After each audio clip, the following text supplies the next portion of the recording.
This is Valley News Live at noon.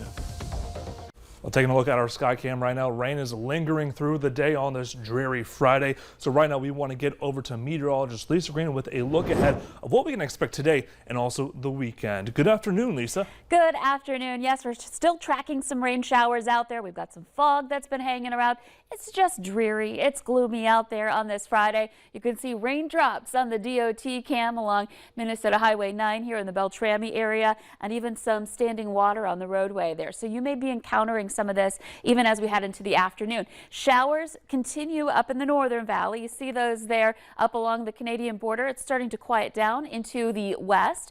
And just zooming in on some of these areas north of Devil's Lake, back up into Cavalier County, Pembina County, the Cavalier areas, and then over toward Hallock, seeing some of those showers at this point. We've picked up a decent amount. A lot of places checking in at more than an inch of rain in parts of the Northern Valley, Michigan being the top spot at a little over 1.5 inches of rain there. So some rain has really been adding up in some of those places. Some of us haven't seen much, unfortunately. I know we want some showers.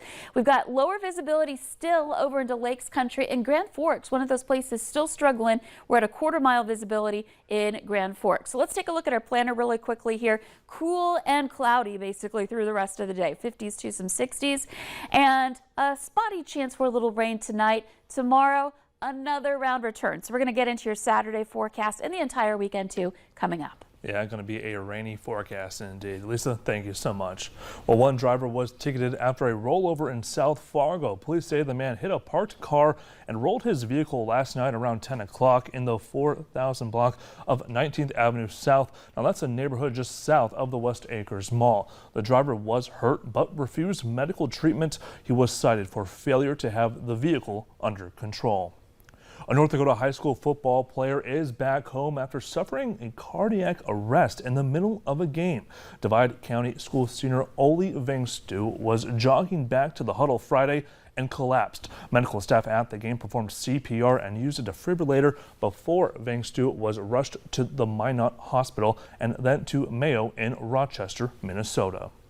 Well, police are asking for help tracking down a suspect in a suspicious package incident this week at a Fargo homeless shelter. They're looking for 36-year-old Barbara Poitra. The local bomb squad was called out Wednesday afternoon after staff members at the Gladys Ray shelter spotted something suspicious. It turned out to be a backpack full of commercial-grade fireworks. Contact Fargo PD if you have any information about Barbara Poitra. Well, former Moorhead Mayor Delray Williams is in the hospital after suffering a stroke. Now, her husband posted on Facebook that it happened around 5 Wednesday evening. Williams was the mayor of Moorhead from 2014 to 2018 and the city's first woman to be elected mayor. The city of Ada, Minnesota is denying an appeal by its former police chief and is officially firing him. Jody Boeing served the community as police chief for more than a decade and as an officer since 1998. He's been in and out of the hospital last year with complications from COVID, which he believes he got while on the job. Boeing says he was giving a 2-page letter from the city yesterday denying his grievance over his dismissal. While some exercises leave you with sore muscles, others leave you with a warning. And a Fargo runner is sharing her story after a scary situation downtown. Now, it started out just like any other run for Jenica Ruffio as she jogged down a trail, but then she noticed a man had continued to tail her on a bike, then started circling her and harassing her. She was unsure what to do until a helping hand came from a complete stranger who stopped her vehicle and acted like she knew her until the man left.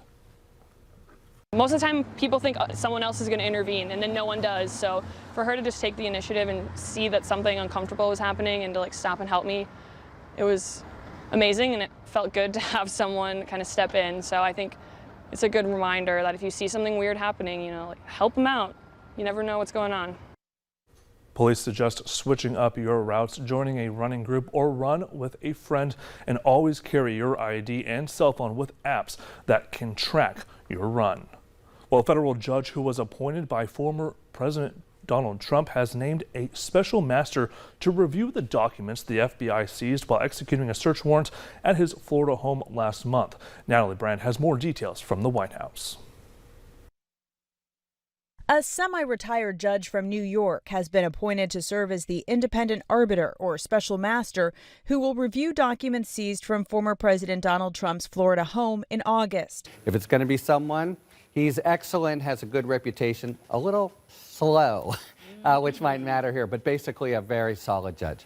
U.S. District Judge Raymond Dearie will have until November 30th to look through the more than 11,000 records, according to the court order, which also says the judge should prioritize the documents marked as classified. Whether or not a document is classified is irrelevant. It's a question of mishandling national security information, even if they have been declassified. The Department of Justice is still fighting the court's decision to block its access to the documents pending the review, claiming it puts its investigation on hold.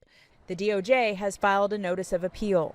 An appeal would be heard by the 11th Circuit Court of Appeals, where 6 of the 11 judges were appointed by former President Trump. That could also be a favorable judicial audience for him. Trump, in a radio interview Thursday, had a warning if he's indicted. I think you'd have problems in this country, the likes of which perhaps we've never seen before. I don't think the people of the United States would stand for it. Inviting the mob to return to the streets is exactly what happened here January 6, 2021. Lawmakers are especially concerned about a rise in threats against federal and other law enforcement officers since the search at Trump's Florida residence. Natalie Brand, CBS News, the White House. Judge Cannon has ordered that Trump will have to pay the entire cost for Judge Dearie since it was his request to appoint a special master. Trump's legal team proposed Dearie to be named the special master. Now, the DOJ did not reject him from the list of candidates. Well, brace yourself for a spike in heating costs this winter if you use natural gas. Costs are at a 14-year high right now, and the National Energy Assistance Directors Association says customers could see fuel bills spike as much as 34% this year compared to last, and 66% higher than just 2 seasons ago. Some states offer heating assistance programs and will soon take applications. Moorhead's Main Avenue experiment is in motion at Main near 5th Street South downtown. You can see the right lanes in each direction blocked off, leaving traffic in those 2 center lanes. The city is working with the State Transportation Department on an idea that would put parking spaces on those outside lanes. There will also be curb extensions at pedestrian crossings. Now, this experiment will be in place until mid-October, and you're encouraged to use it and then share your experiences and ideas with the city or the state. Well, later on Valley News Live at noon, King Charles visits another nation in the UK as their new monarch. But next, weather with Lisa Green to plan your day.